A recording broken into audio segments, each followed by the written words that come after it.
New details tonight at 6 about an increase in RSV cases. We first told you about the rise in the respiratory virus Tuesday. It hits infants and young kids especially hard, but doctors now say it's worse than usual. According to the CDC, cases have more than doubled in 25 states over the last month, including right here in Ohio. 10 TV's Brian Somerville asked experts what's causing the spike. Across central Ohio, the cases of respiratory syncytial virus, or RSV, are up. There have been more cases lately.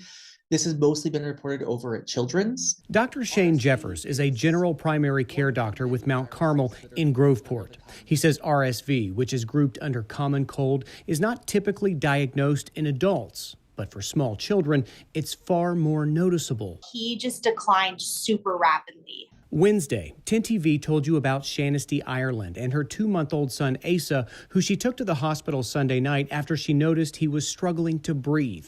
Doctors diagnosed Asa with bronchiolitis, saying it was also more than likely RSV because the symptoms are so similar. Dr. Jeffers agrees and says when in doubt, parents should always have the mindset, better safe than sorry. Go to your doctor early. I would rather look at 1,000 children with mild colds than miss one that needs better care. He says the reason for the uptick could be a couple of reasons. First, it's a common cold, and it's cold and flu season. Second, he says people are not as buttoned up as they used to be with COVID. The last few years, our population, because of COVID, has been wearing masks most places, which nowadays very few people are.